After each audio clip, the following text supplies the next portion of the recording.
You are listening to GreenTalk, presented by GreenRunsDeep.com. Now, here's your host. Jordan puts on his show. Jordan took it. Throws that Truckles out. You know something's going to happen. Oh, showtime for Mr. Jordan.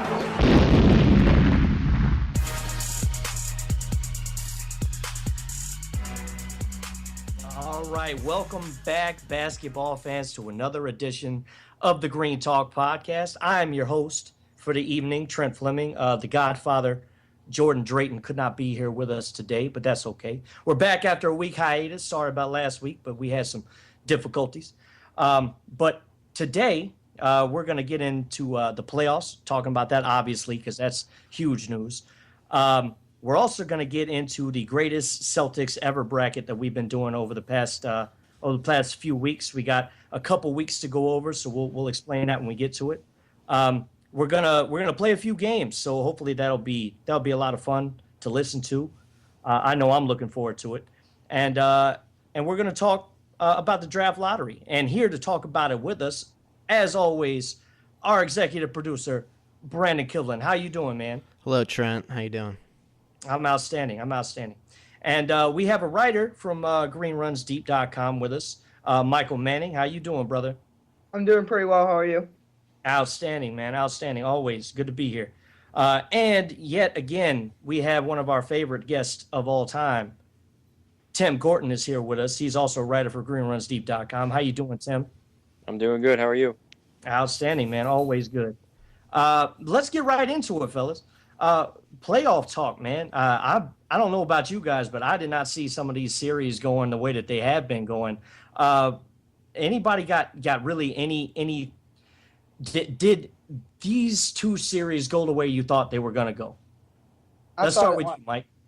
I thought Atlanta was going to put up a little bit more of a fight, but I could see after the injuries, and I honestly thought that they reached a peak a little bit too early, so I can see why the series went the way it did, but I definitely thought it would go 5 or 6, but did not see a sweep in the cards, especially with home court advantage. Yeah, what do you think, Tim? Well, I mean, I thought the Cleveland series was going to go pretty quick because I never thought that Atlanta was that great of a 1 seed, even for the East. But then again, I had Cleveland losing to Chicago, but I mean the Golden State series, I didn't see that. I mean, I know it's 3-1 right now, but I didn't see that going this quickly if Golden State wins tonight. You know, for me, the big story in this Cav game was one, Matthew Dellavedova. I don't like him. I think he's dirty. I mean, the other story is how big of a role these refs are playing in the games. I mean, did you see that Horford ejection? Does anyone agree with that? No. Nope. So for my definition of what a flagrant 2 should be is it should be something that no one can agree or no one can disagree that it's a flagrant 2. That was a flagrant 1. The refs are, as always, have been on LeBron James' side, and that's my big story. And I don't like Matthew Dellavedova. You're always so angry about that, man. Like every time I talk to you, it's something. He's something dirty. Bad. Like he's dirty. And the refs are always on the side of this guy and that guy. It's funny to me, but I do agree with you. The Horford play was not a flagrant 2, but then again, the Dwight Howard play on Bogut was not a flagrant 1. That was a flagrant 2, and they didn't call that. So are they always on LeBron's side or are they not? Because, I mean, to me, that looked like, without a shadow of a doubt, you elbow somebody in the face or slap them in the face, that's a flagrant 2. You're out of the game. Yeah. Well, I just hate how the refs are becoming such a big part. I just always feel like the refs are becoming part of the game. I feel like they get emotionally attached to the game at points, and especially when LeBron is in the game. Because I mean, I guarantee you, if Dwight Howard did that in a game with LeBron, he's out of there. Yeah, on the Horford ejection, especially in a playoff game, Horford was having a tremendous game. Yeah. I think he was had something like 14 on 7 and 9 at the time where he was ejected. So it's not like you're throwing out Mike Muscala. That definitely had an impact on the game. Well, No, it sucks for them too because they lost Corver and Carroll, and then they got gypped by the refs for Horford. I mean, this isn't the series that I pictured at all, and it wasn't the Hawks' fault. And I mean, it is and it isn't. I mean, yeah, the Horford play, bad deal. They should definitely have not lost him for the rest of that game. And I don't even think it should have been a flagrant, to be honest with you. I mean, I just think he was reacting. And I seriously don't think that Dellavedova really meant to go after the guy's knees like that. I'm sorry, say what you want to say, but I don't think guys go out and headhunt. I don't think it happens. Now, you want to talk about the Saints. Saints were headhunting, but that's a different story. Well, in response to that, if this was an isolated incident of Matthew Dellavedova doing this crap like this, I'd give him the, like what I'm doing with the Olynyk. I'm giving him the benefit of the doubt. But he's done this. I mean, even in these playoffs this year, he's doing it. I've seen it do it 3 times. Yeah, he did it to Taj Gibson. Yeah, exactly. Yeah, and didn't Taj get ejected for that too? I can't quite recall it, but I think definitely he did. He got thrown out. Yeah. Yeah, he did. And it's BS. But, and to use the Cavs' words here, Dellavedova, I believe, is Bush League. Yeah. Quoting Kevin Love. Yeah, he's got to take a look at his own team before he starts throwing that out. Look, let's face it. Kevin Love was never really a part of that team. First of all right. Second of all, look, he made a play on the ball. It just happened to be at the guy's legs. All right. Don't get me wrong. It was a bad call by the refs, but I don't think that it was just pro LeBron. I never thought that anybody was pro anybody in the game. Do star players get the benefit of the doubt more often than not? Yes. But there have been other times where if LeBron is not getting a call, he'll go and he'll commit a foul hard to make sure that gets called, and then he'll get called for the rest of the game. I've seen that happen a billion times. And it's not only him, but other players have done it as well. And Jordan used to get all the calls. Kobe got a lot of calls. Shaq got a lot of calls. Every star player that has ever been dominant in any way, shape, or form in this game has always gotten calls. Yeah, the one game I could think of where Shaq and Kobe got a ton of calls was Game 6 versus the Kings in 2002, where Shaq and Kobe definitely got the benefit of the doubt. In that regard, Kings had that series won. Yeah, they had that series won. I just remember being stunned when they fouled out. I think they fouled out Weber and Divox, both, and then Shaq started to get going because he had Scott Pollard on him. Yeah, which, I mean, everybody can score on. I can score on Scott Pollard. Hey, Trent, let me ask you a question. Go ahead, man. When was the last time you saw LeBron James foul out a game? It's been a while. He never fouls out. Okay. There's a lot of guys that never foul out. Do you have any idea how many games Michael Jordan foul out of? Give me. That was before my time. Can't even. I'm just saying. There's a bunch of guys that's not part of their game. They don't foul people. You never see Steph Curry foul out of a game. You never see James Harden foul out of a game. Why is that so different? I don't get how he can go to 5 straight finals and foul out of one game, because that's all I can remember is one game. And the refs do, whether or not you want to admit it or not, the refs do turn their heads to a lot of calls. Yeah, but they do it to every star player in the league, not just LeBron James. But because LeBron James is the best one in the league, everybody puts him under the microscope. Yeah, I have to agree with the microscope theory on LeBron. He's under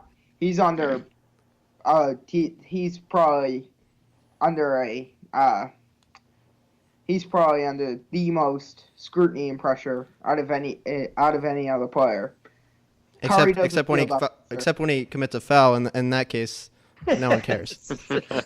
We're not gonna get Brandon to see this any other way, man. We're not. But going back to the point about the Hawks, the injuries were the story of that series for me. I think if they hadn't lost Korver and the Horford play hadn't happened, and DeMar Carroll hadn't had that knee deal, I think they would have been a little bit more competitive. I don't think that they would have gone like 6 or 7 games with the Cavs, but I still think they would have been competitive. I'll give you that. They had Game 3 swinging in their momentum until the Horford ejection. And then that's when LeBron started to get going, and they forced overtime. And the game after the Horford ejection just swung emotionally in the Cavs' direction. Yeah. I feel like we just got ripped off of a Eastern Conference Finals series, and it was because of the refs. The real Eastern Conference Finals, for all intents and purposes, was Chicago. The Chicago series. Right, yeah. Yep. Yeah, and that's what we all thought it was going to be anyway. It's just the numbers didn't work out the way that they should have, where you saw the Bulls in the Eastern Conference Finals going up against the Cavs. You saw that just a round too early. Nobody thought that the Hawks were going to come out of the East. We all thought that it was either going to be the Bulls or the Cavs, and that's what ended up happening. So can I just pose a question to you guys? Go ahead, Mike. What do you guys think of the model of winning without a superstar? I mean, the last team that I remember to do that was the 04 Pistons with Chauncey, Rip, Rasheed, and Big Ben holding down the middle for them. Do you guys think that model can realistically work? If you have the right pieces, yeah. Yeah, that Pistons team was just like a jigsaw puzzle. They all fit together. Chauncey with the three-point shooting and hitting all the big shots. Rip was curling off the screens.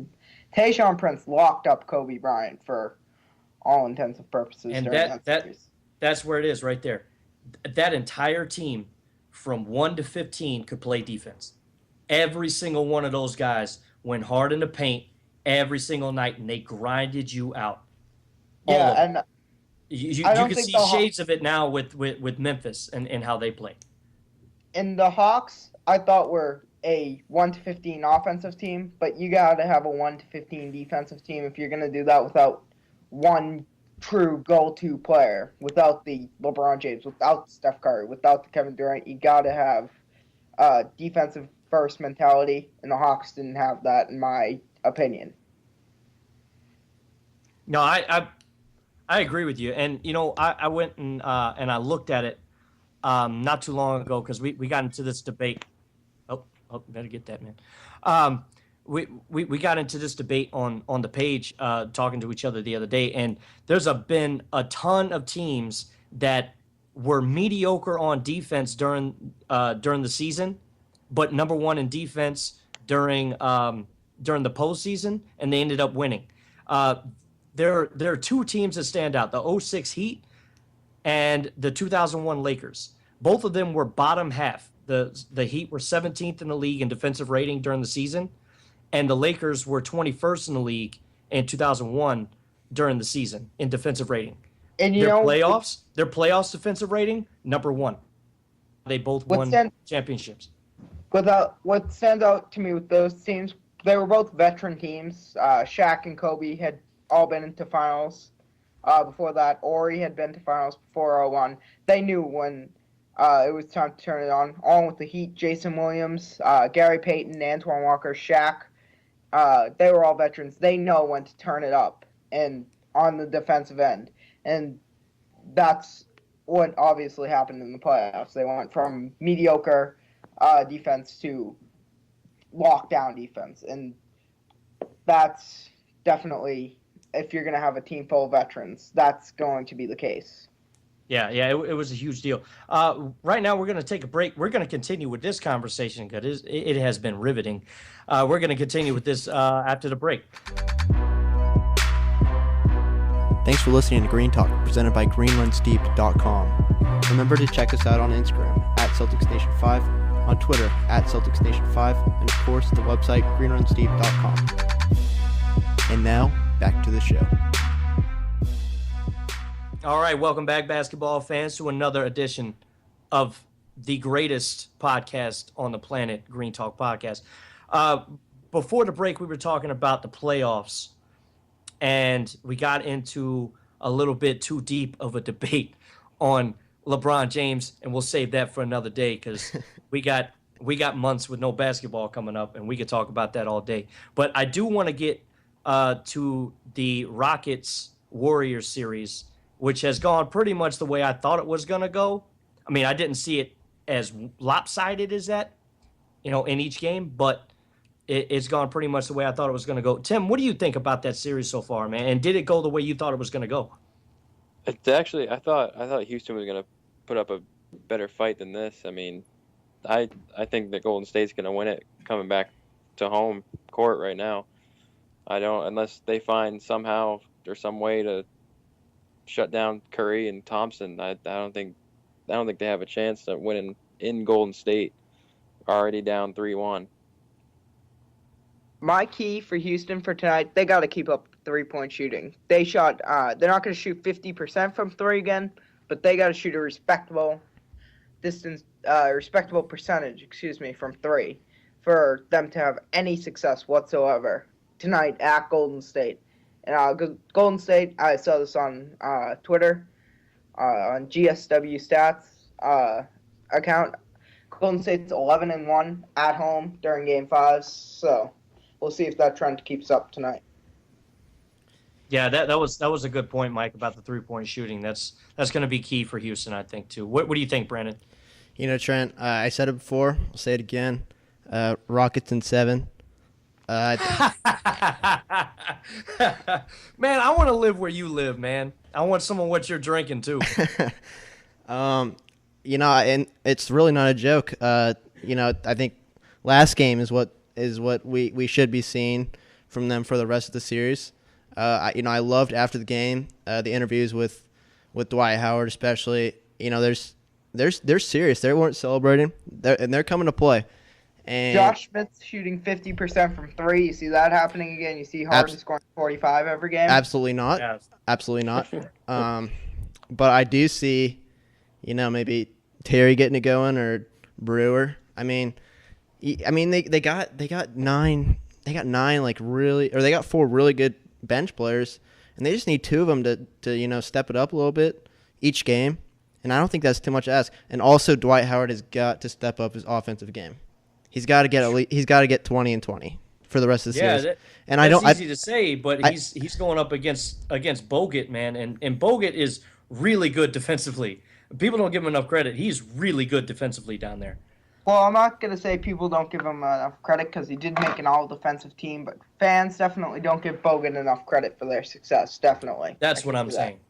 He's also giving rebounds away to Steph Curry, so that could be a problem. That could be a problem, to a 2020 statistic, giving rebounds away to a guy half your size and half your weight. Right. A quarter of his weight. Steph Curry's like $105.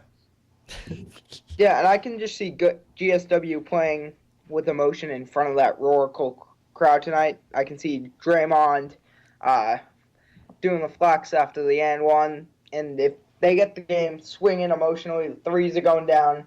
Curry hits a deep three, Draymond gets an and one, and now it's basically game over. Golden State can go on runs like that, and that is why they consistently come back in front of their home crowd, because of those type of emotional swings that they can provide with three-point shooting and the crazy Steph Curry passes. So is anyone couldn't agree more, Mike? Is anyone giving any chance to Golden State or to the Rockets tonight? If they shoot 40% from three, yes. All right, but realistically. Realistically, No. If all their spot-up shooters have a respectable stroke, yes. But if it's GSW locking down on D again like they have been doing for the first 3 games, then no. All right, fair enough. Well, I can't wait for the game tonight so I can prove you guys wrong. Exactly 1 hour to that on the Eastern time here. Yeah. It's 8 o'clock now. The game starts 9 Eastern time here. Brandon, like you've mentioned a bunch of things that you predicted on previous podcasts, and I can't help but tell you that, or remind you at least, that you have been wrong every time. All right. Yeah, there's All that right. precedent to consider as well. All right. All right. Let's get into the Celtics brackets matchup. 2 weeks ago, we did JoJo White versus Casey Jones, and that was the tightest race that we've had so far. JoJo White edged him out by 5 votes. He got 20. Casey got 15. What do you guys think about that, and how would you have voted? Tim, we'll start with you, brother. I would have gone with JoJo. Yeah. I think I thought he was just overall just better player for the Celtics in the long run. Yeah, Brandon. I think we got your thoughts before. I think you went JoJo too, correct? I actually went KC, and once again I was wrong. So yeah, you know what? It happens. I was wrong on that one with you, so it's all right. Mike, you would have gone JoJo, right? I would have gone JoJo. And the rationale for that is that there are just more JoJo White highlights out there.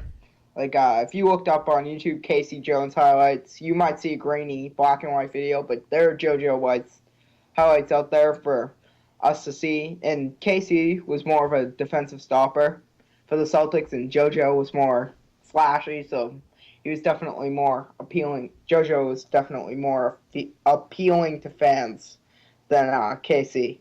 Well, yeah, and Casey did. He played with Bill for most of his career. JoJo played with Dave Cowan, so it was more of a shared responsibility, especially offensively, between Cowens and White than it was Casey and Bill. But the last week's matchup, we had speaking of Dave Cowens, we had Paul Pierce taking on Dave Cowens, and it was a landslide victory for Mr. Pierce. Most of that is generational, but Tim, can you give me anything about Cowens that would justify a vote for him? Because he got 8 of them. Paul Pierce got 41. But is there any reason why he should have got more, or do you think that the people were right on? Well, I think that they were right on. Maybe I'm a little biased. I mean, I am 21, so I got to see Pierce play throughout his entire career with the Celtics, and True. Pierce is my all-time favorite player.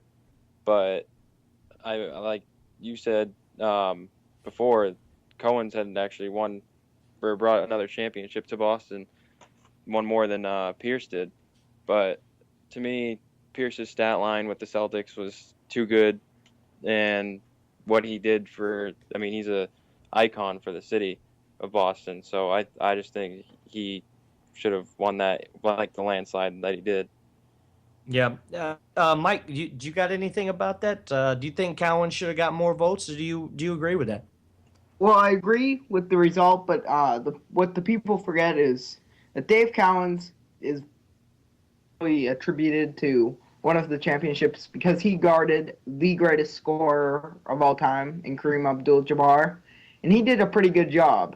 Abdul-Jabbar had more impressive numbers than what he had in that Celtics series, and Cowens really played his heart out in that series against when he was undersized against Kareem, but he played his heart out. He wrestled Kareem for every rebound, and I wasn't around to see that series, but I definitely have watched a little bit of footage in a documentary about the that Celtics series. So that's justification for Cowens. As for Pierce, he's just I said this in the pre-cup when we were having the discussion pre-podcast. He's mythological, almost to Boston sports fans. He's what can you say? He's the truth. Yeah, hey, couldn't have said it better myself, brother. Brandon, I know that you want to argue with me because I went all Paul Pierce all the time. What do you think, man? I'm not the type of guy that's gonna just argue to argue. I gotta go. I voted for Paul Pierce myself, and I have no justification for Cowens. All right, fair enough. Make it easy for you. Tim was right. He got Cowens got got 2 championships. He had 18.2 points per game with Boston. He was an 8-time All-Star, and he played 10 seasons with Boston. Pierce, on the other hand, was a 10-time All-Star in 15 seasons. He's got 1 championship to his name, and he averaged almost 22 points a game for Boston in his 15 seasons. So I think just based off the numbers, that was the right way to go. This week's matchup coming up, we've got Kevin McHale against KG. Now, KG only played 6 seasons in Boston. He was a 5-time All-Star. He got 1 championship along with Paul Pierce there. He averaged 15.7 points a game. On the other hand, McHale played his entire 13-season career with Boston. He has 3 championships, 17.9 points per game, and he was a 7-time All-Star. Tim, who do you go with out of this matchup and why? This is definitely a tough one. I'm probably gonna go with KG. Their stat lines are pretty close, but KG, to me, being the greatest Celtic means you're good. You produce on the court, but you also help the city somehow. And to me, I feel like KG was a big, uplifting player for Boston. I mean, whenever he would dunk it or get a block, he's pounding his chest, and before the game, he's pounding his head on the stanchion of the basketball hoop. I mean, he got the crowd into it when he was playing, and I think to me that speaks for itself, and I think I'm gonna go with KG. Oh wow, Brandon, what you got, man? I got McHale. I like him. I'm gonna, I love KG. I love his defensive prowess. But you gotta go Kevin McHale. I mean, he's one of the greats. Yeah. I mean, it's a very close one. Yeah, it is, and I think it's a lot closer than people are going to give it credit for. But I do agree with you, Brandon. I go McHale just based on the fact that he won more titles. He was there for his whole career. When you think Kevin McHale as a player, you think Boston Celtics, and you think those great '80s teams. The '86 Celtics was him and Larry and Danny Ainge. Those 3 guys probably they were part of one of the greatest teams to ever play basketball, and I think that that can't be ignored. But Mike, what do you think, man? Being the younger statesman of the group, what do you think, man? Are you going KG or are you going McHale? I have to go with McHale just based on 2 things. First, McHale played his entire career with Boston. KG played 6 seasons. McHale was here in his prime. KG obviously was with Minnesota in his prime. KG, in my mind, will be remembered as a Celtic, but in his prime, he was a Timberwolf. McHale is just all Celtics. He won more championships, and he was part of the greatest team of all time. So I wasn't around to see McHale play, but just based on highlights I've seen of those teams, I got to go with Kevin McHale here. All right, I could not agree more with that. To get in on the action, everybody, just follow the podcast at GreenTalk on Twitter, or at Celtics Nation 5 on Twitter, and look out for the tweets, and you'll see what we got put up there, and vote accordingly. We do appreciate your participation in that. Coming up next, we're going to play some games. Mike has got a nice little rumors game for us, and we're going to start with that next. Green Talk Podcast. Thanks for listening to Green Talk, presented by GreenRunSteeped.com. Remember to check us out on Instagram at CelticsNation5, on Twitter at CelticsNation5, and of course the website GreenRunSteeped.com. And now, back to the show. All right, welcome back, guys. Right now, we're going to get into a little rumors game that our man Michael Manning has thought up, and I'm going to let him explain it real quick. Go ahead, Mike. So I'm gonna give the guys some rumors, and they're gonna tell me whether they think they're true or false, or how much stock they put into them. So we'll just get started. Are you guys ready? Yes. Oh, always. Yep. All right. My first rumor that I have is Rajon Rondo is headed to Los Angeles to play with Kobe Bryant during his final run. Oof. I think it's going to happen. I don't think they're going to sign him to a long-term deal because I think they really want Russell Westbrook. But I think Kobe likes Rondo. I think Kobe can play with Rondo. I think they have similar personalities. And I think that with the way things are going in LA, that'd probably be their best option. But in a couple years, I think Russell Westbrook is going to be putting on the gold and purple. He's a hometown kid in LA. He loves the area. He wants to be a Laker. And I don't think that Oklahoma City is a big enough platform for him. I don't think he's going to want to stay in Kevin Durant's shadow for very much longer. So in a few years, when he's a free agent, I think that's where he lands. But for the time being, Rondo is going to be a Laker. I agree. All right, I think if they can get him on a short 2-year contract, which he probably worked his way into towards in the playoffs and at the end of the season, I definitely think he's going to be a Laker. I'm going to give that an 80% chance. Yeah, I think he's going there too, but I don't think that's a smart choice for him because him, like Trent said, they both have same personality, which it could work, but it also could not, because if you look at Kobe and Shaq, I mean, they kind of had the same personality, and yeah, they won a bunch of championships together, but at the same time, they both fell apart from each other and didn't like each other at all off the court. But I think he will go to LA for at least a couple years, and he does seem to like it out there. I mean, he stayed over there on a road trip with the Celtics to party for his birthday, so he wouldn't have to do that if he was already in LA playing with them. So I think that'll happen. But my question would be 95% chance for me, by the way. My question for this would be: would Rondo accept a short-term deal? Would his ego allow that to happen? Because he does have an ego. Us Celtics fans can attest to that. But he's potential. But definitely, he would enjoy playing with a scorer like Kobe and being part of that final run with him, Towns or Okafor, and Kobe, just trying to lead that team back to some relevance.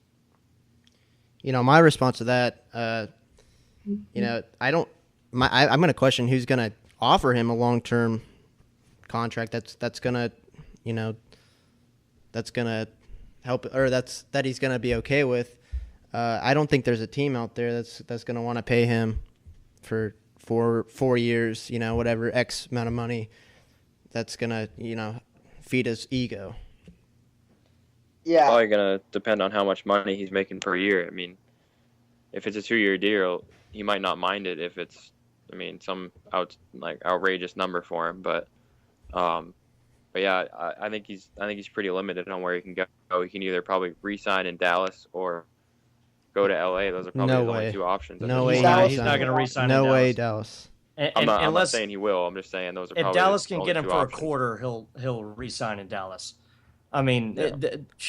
There's no way Carlisle okays that though. Yeah, and Brandon knows because he lived in that town during that time. They hate him in that place. Yeah, there's no love for Rondo. No, I wasn't and saying Rondo that was going to happen, but Rondo, no, you're good, Tim, because it could happen. It could happen. Theoretically, it could happen. So you never know. But as far as it goes for me, Rondo, yeah, he's got a big ego, but I also think that Rondo is a smart guy, and I think he's realistic to a point. I think he knows that he's going to have to go somewhere and at least prove himself to be worth a damn for the next, however long, till he gets up to that peak where he was when he was with Boston, when he was doing really, really, really well before the ACL injury. Until he gets up there, I think he's going to be questioned all the way along the road, and I think he'll sign with LA late in the offseason. All right.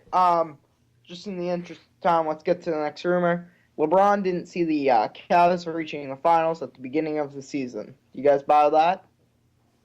Say that one again. LeBron stated in an interview that he didn't see the Cavs reaching the finals at the beginning of the season. Do you guys buy that, or do you think LeBron's feeding the media? Go ahead, Brandon. I knew you want to jump all over this. I absolutely think he's feeding the media. I knew he was going to say it. I knew it. I mean, I don't think you can get to that level in a professional sport, and at the level he's at, one of the greatest of all time. I don't think you can get to that level without believing in yourself and in your team. So he's absolutely, feeding the media and taking a little pressure off the younger guys that haven't been to. In Kevin Love's sake, even been to the playoffs. Tim? Yeah, I would say he's feeding the media. There's no way he didn't see them reaching the finals. I mean, how do you not, when you have yourself the greatest basketball player right now in the world, and teaming up with Kevin Love and Kyrie Irving not making the finals? I mean, to me, I think he's just feeding the media. Let me take you guys back to the 2004 season. The Lakers' starting five was Kobe, Gary Payton, Devin George. Shaq. Who else did they have? They had Karl Malone and Devin George. That was their starting five. Yeah, they got to the finals and they lost. They had a really bad season that year too. I mean, it wasn't that great. It was not to the caliber that it was the 3 seasons prior. And I think that LeBron knew that it was going to be a chore. He didn't know exactly what he had when he was going back to Cleveland. He knew he had talent coming, but he didn't know how it was going to fit, and he didn't know what he was going to have to do in order to make it work. So at the beginning of the season, yeah, I think it was being honest, and I think he was just telling the media, like he always does, what he thinks. Whether you think he's feeding it or not, I think that's what he's been consistent. He never just gives you something to give you something, at least to me. He in his post-game interviews, he's talked, especially recently, about how, I need to step it up, or even the last post-game press conference where they asked Dellavedova the question, and he said, "Don't worry, Dev, I got this." I don't see that as him trying to step in and take all the glory for himself. I think that's him being a leader and trying to block Dellavedova from potentially saying something or stepping in something that he doesn't want to step into.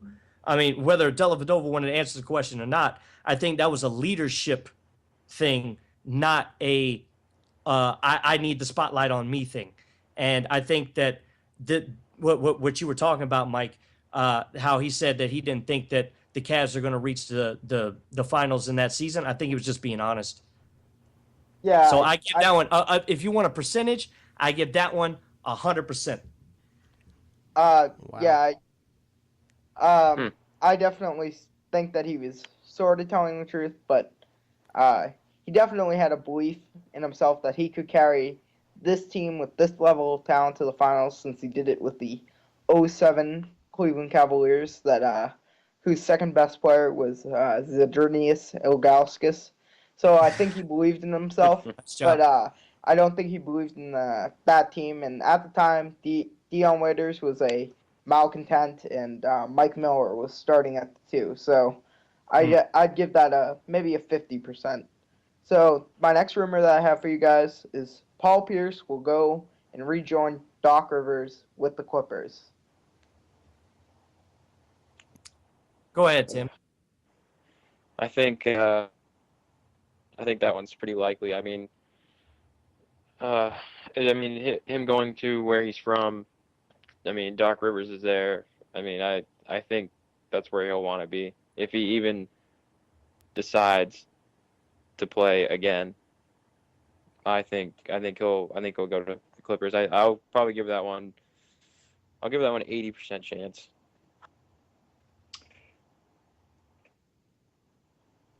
I'm pretty stuck on the fact that he's gonna ride away in the sunset. I think he's done. I don't see why he would opt out of his contract with the Wizards if that wasn't the case. I think he's done, and I don't think he's going to the Clippers. I think we've seen the last of our boy Paul Pierce. So what percentage do you give that one? To the Clippers. Well, if he stays in the league, I think he'll go to the Clippers. I think at this point, I'll give it a 33.5%. Oh wow, that's very exact. I think that Paul Pierce does what he feels is best, regardless of anything else. I didn't see him signing with the Wizards.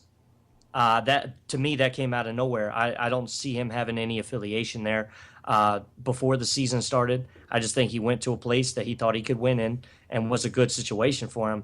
So I give it a 65% chance based off the fact that I don't know what Paul Pierce is going to do. He's one of those guys to me that's really unpredictable, and I think he enjoys doing that. So I give it a 65% chance he goes to the Clippers. If there's one other team that has a chance at landing Pierce, it would be Boston because of the potential of him riding off into the sunset, leading the Celtics to the playoffs for a run one more time. That would be something that I could see Pierce doing just for the sake of old times. So that's just another alternate possibility for the people to think about. So here's my last rumor for you guys. Jeff Van Gundy will return to an NBA head coaching job in New Orleans to coach Anthony Davis. I think if they offer him the job, he'll jump at it. You listen to Jeff Van Gundy on ESPN, man. He's still fired up about the game. He still loves the game, and I think he'll want to coach if they ask him to. I don't think they're going to ask him to. I think they're going to hold out as long as they can to get Tibbs. I think they want Tom Thibodeau in that city, and I don't blame them. What I've been hearing is that Chicago, just out of spite, is going to wait for every position to get filled and then let Tibbs go, which is just it's horrible to think that that's what's going to happen, but that's just the rumor. Anyway, I think that that if it's going to be anybody, it's going to be Tibbs, or I could see Mark Jackson going there. I think Mark Jackson's a great coach. He showed that, and he's relatively young in his coaching career. So I think if they go after anybody, it's going to be Tibbs, and if they can't get him, maybe Mark Jackson's going to be a good candidate for them. Yeah, I'd love to see Tibbs go as well. I don't understand the hate from the Chicago standpoint there. I agree with you, Trent. You actually said something logical, and I'm gonna say Mark Jackson. I'm gonna say that's the new coach. I don't think Jeff Van Gundy or whatever Stan Van Gundy. It's Jeff. I don't think he's gonna go down there. I don't think they're gonna ask him to do that. I'm gonna put my money on Mark Jackson. All right. Just another Sammy. ring in the hat here. Alvin Gentry running the floor with Anthony Davis. That would be fun to see. Alvin Gentry running the 7 seconds or less offense with Anthony Davis. Yeah, but I don't think that would be good for Anthony Davis. What about Mark D'Antoni? Mike D'Antoni? Yeah, that's Mike what I meant. D'Antoni? Yeah, I'm messing with the names. If they want to win, they will not get the no defense oriented Mike D'Antoni. Hear me out. He's the worst coach in NBA history. I don't care what you say. All right. Well, he ran a great scheme with the Suns with Amari and won Stoudemire. nothing. All right. Well, hear me out. Let's try to get Ty Lawson and Anthony Davis, and then maybe keep Tyreek and Ryan Anderson. I mean, how nasty of a triangle offense would that be? It'd be a great triangle, but you got to find somebody who runs the triangle. Anthony Davis and No, Ty no. Lawson? The coach. Oh, Mike D'Antoni. He doesn't run the triangle. He runs 7 seconds or less. Oh. He runs 7 seconds or less. Darn. Good idea though. I mean, yeah. Well, find a coach that does that, because that sounds would like a nasty team to Great me. to run the triangle. Oh, Derek Fisher. I would.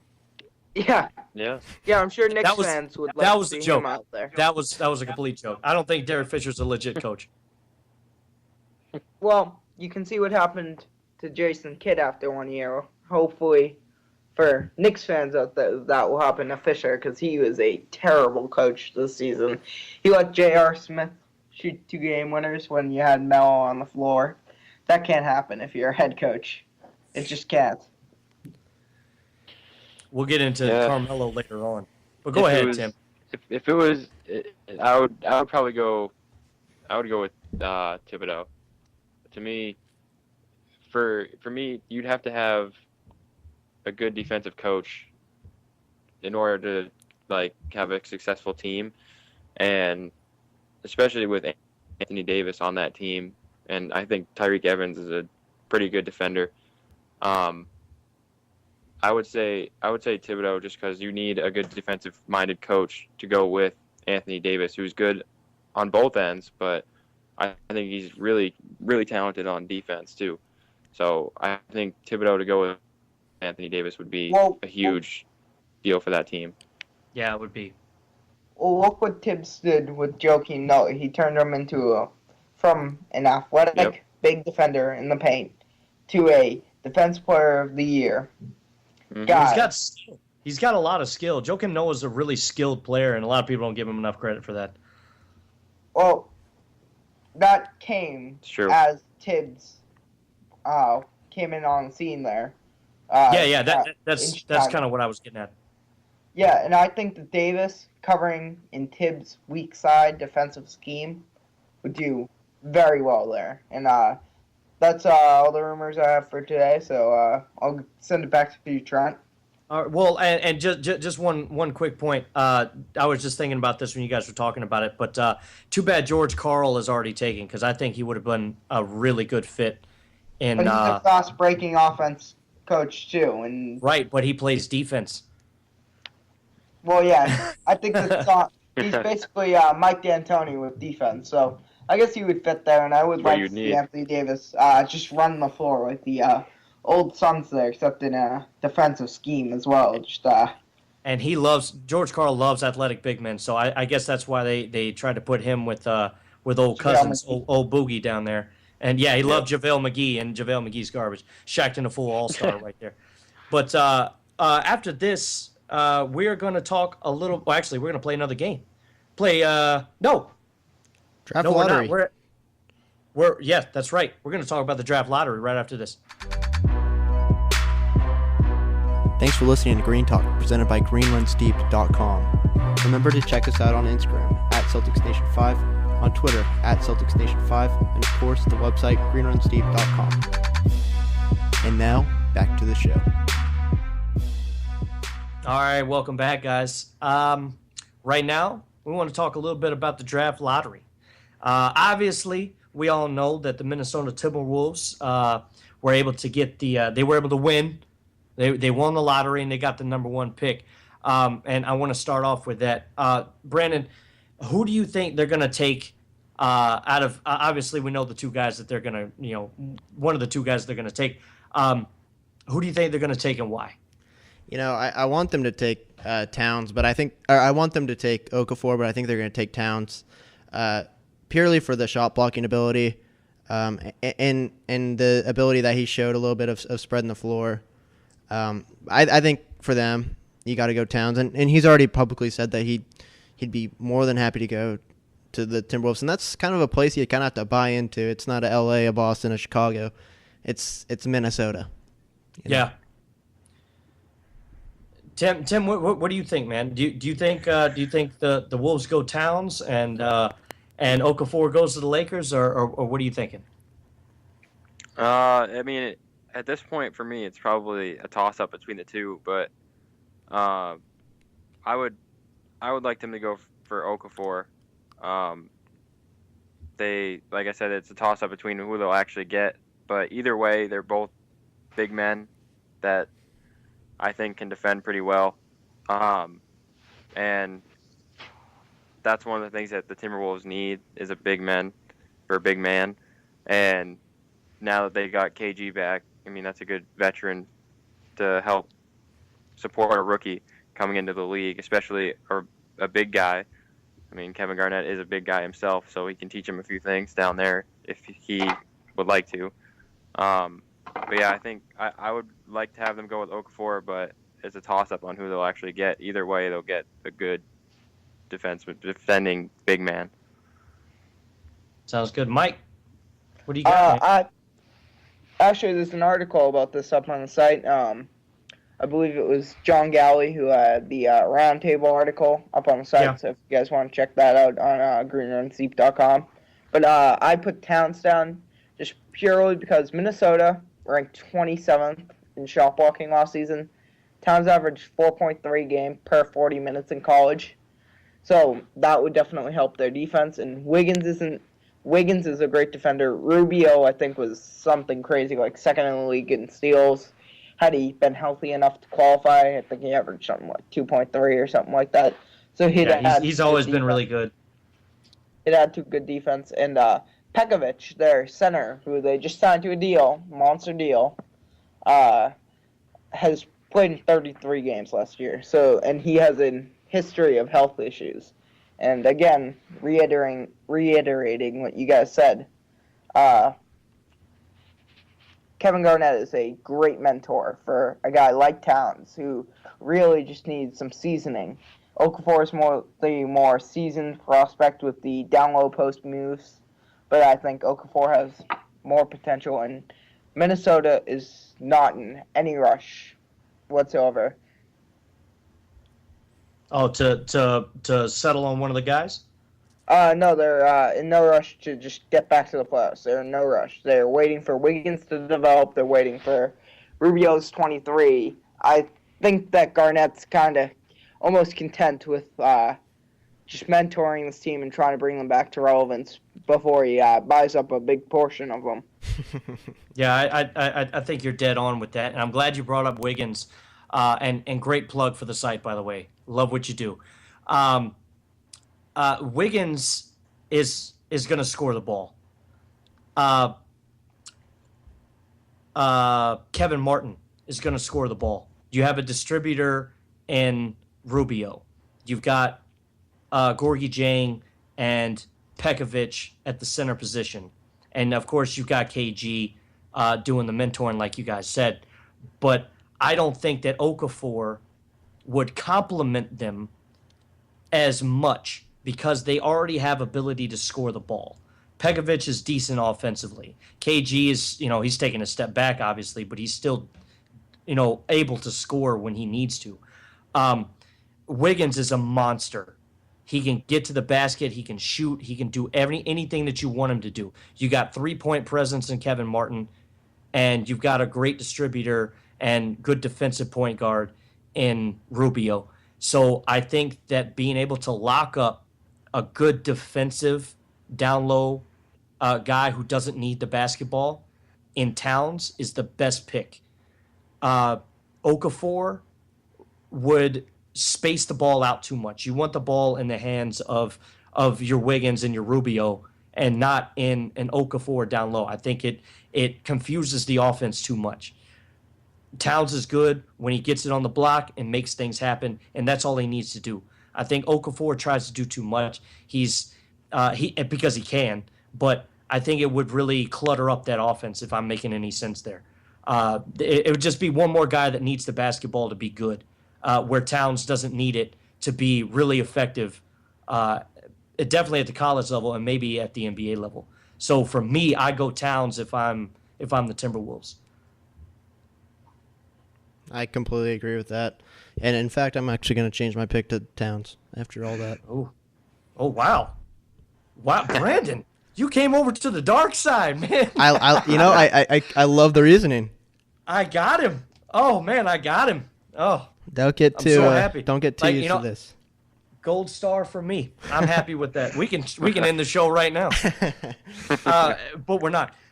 Next pick, and everybody's gonna say that it was some conspiracy by the league to get the Lakers inside of the five of the number 5 so they can keep their pick, and they ended up getting the number 2. What do you guys think about, first of all, them getting number 2 and them potentially, since we all think that Towns is going number 1, them potentially picking up Okafor and what that means for them? Go ahead, Brandon. I'm surprised the Cleveland Cavaliers didn't get number 1. But I mean, that's another topic. I was so proud of you about 6 minutes ago. That's another topic, and I can go on and on about that. To answer your question, it's meant to be, just like it was meant to be that the Cavs were going to get number 1 last year or last 2 years. It was meant to be, and I think I'm not sure where they go with this pick actually.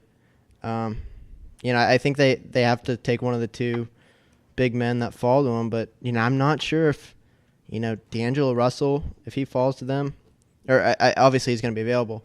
I'm not sure they're going to pass on him. Oh yeah? Yeah. Why? That would screw up the Sixers. That would. Yeah.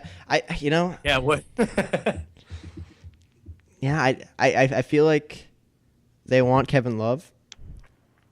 And obviously I think if Karl Anthony Towns falls, or if Karl Anthony Towns is the one that falls second to them, I'm not sure they're gonna feel confident about putting Kevin Love next to Karl Anthony Towns. I think I just don't know, but I'm gonna guess Russell. I'm gonna guess Russell.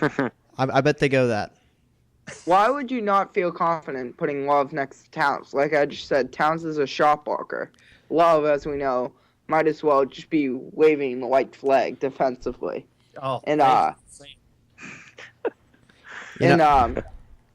definitely they'd pick Towns if he falls to them. Okafor, I think the Lakers just need talent, quite honestly. And Okafor is a pretty talented guy. I mean, he does try to do too much. We saw that in the title game where he did not play well because he tried to do too much down there.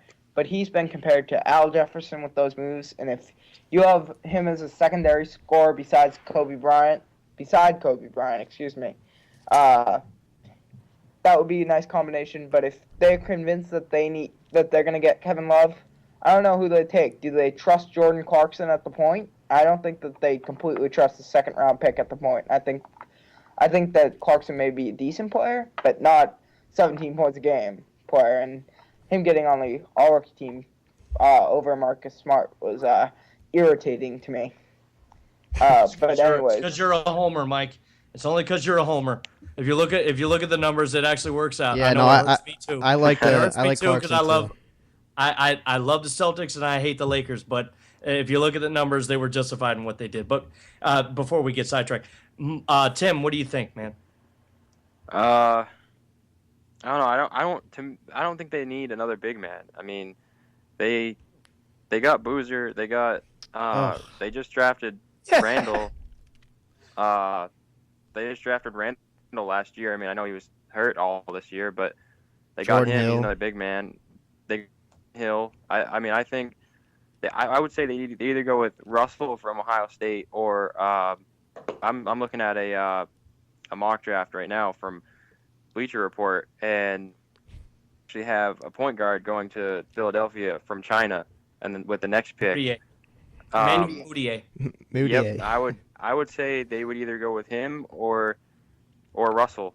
I mean, if they get Rondo, they won't need Moutier, but I would go with Russell or Moutier with the Lakers. And like to your point, Tim, I think it really depends on what they do in free agency. If they're able to pick up a Kevin Love and a Rajon Rondo, then they go Okafor. And the reason why they go Okafor is because they're able to put Jaleel on the bench to start, so that he can learn behind Jordan Hill for at least a portion of the season, maybe the first 15, 20 games, just so he can get into the rhythm and see if we can actually play in the league. then he starts at center. He's your starting center. You put Jordan Hill back on the bench. You've got Randall backing up Love. You've got Rondo running the point. You've got whoever they're able to pick up at small forward. That's going to be another issue for them. But you got Kobe and Nick Young playing the shooting guard 1 and 2, and maybe you have Nick Young starting at the 3 because you need bodies. But either way, that's not a bad starting 5 if they're able to do that in free agency. The only problem with that is that You don't know. you don't know. So I think they're going to try to make a lot of moves, a lot of phone calls real early in the offseason to see if they can piece together a lineup that they'll have for next year. Boozer's out, by the way. I don't think they're going to re-sign him. Clarkson's going to be there for a while, and Jeremy Lin is out. So they're going to need help at the point as well.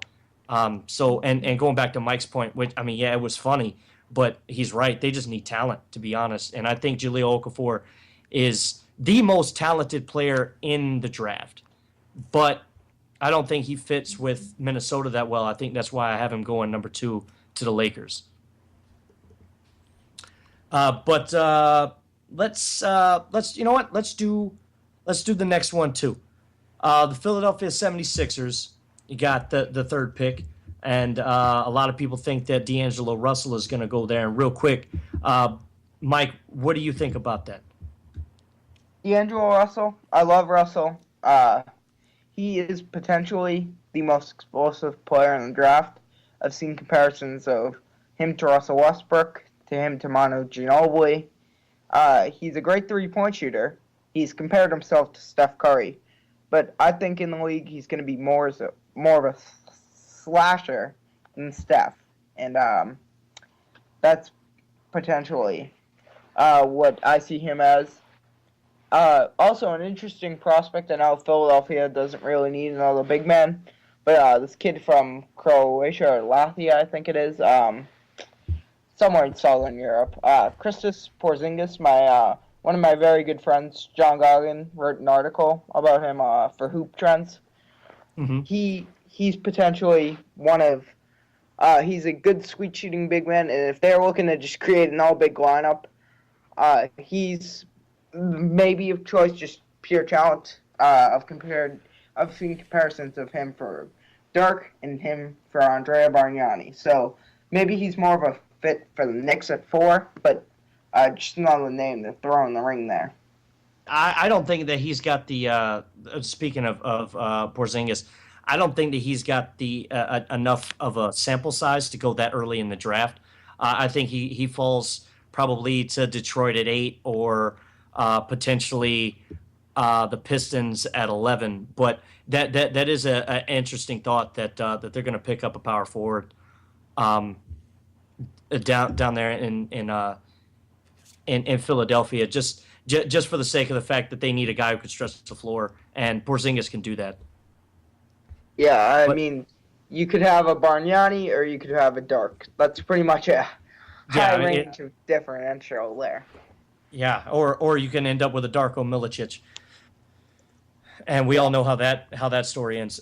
Brandon, real quick, what do you think, man? What do you think about the third pick going to Philadelphia, and do you think that it's going to be worth even paying attention to if they get anybody? If Russell falls to them, they're going to take them. If one of the big men, I mean, the Sixers, they've been doing this for the past couple of years. They take the best player on the board. So they have Embiid and Null, but I think if one of those big men fall to them, I think they're going to take that and maybe try to move one of those players or develop them, and maybe it's either Russell or one of the big men for sure. I don't think they go with that Porzingis guy, or Winslow or Moutier. I think it's Russell or one of the big men. Yeah, I think Russell is is definitely the best logical choice after Towns and Okafor. Tim, please tell me you got something else. Well, I mean, like you guys, I would go with Russell if he was there, but if I was them, I mean, to me, they have a lot of big men, and I would go with Justice Winslow from Duke. Yes, I love that. I like that kid. He's a small forward from Duke, and he averaged 12.6 points per game and 6.5 rebounds per game. I mean, that's pretty productive for me, and for them, they kind of need that with a small forward. I mean, right now, their small forward is Jason Richardson, who way past his prime, in my opinion. He's at the end of his contract this year too. So yeah, I don't think they re-sign him because he's like 48 years old and he's fat and he can't do anything that he used to be able to do back in the day when he was really, really, really good. So I think that's going to wrap it up for us here on this edition of the Green Talk podcast.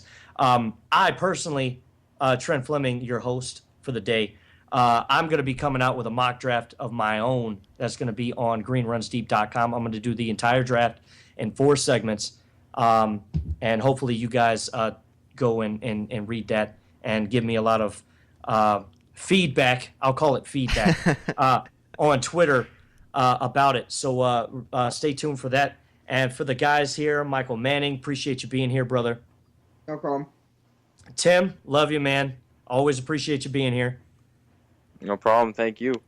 And as always, my boy Brandon Kivlin, who I love and adore for no apparent reason, besides the fact that he always disagrees with me, and he makes this a lot of fun. And he does a lot of great work behind the scenes, and we can't do this thing without him. So appreciate you, Brandon. And, so long from SoCal. I got to get back to the beach. Oh, you lucky dog. Anyway, we will talk to you guys again next week. We'll have another edition of a great Green Talk podcast. Appreciate you guys for listening. Thanks for listening to Green Talk, presented by GreenRunsDeep.com. Remember to check us out on Instagram @CelticsNation5, on Twitter @CelticsNation5, and of course the website GreenRunsDeep.com. Until next time, that's all for Green Talk. Stay tuned for the next announced podcast.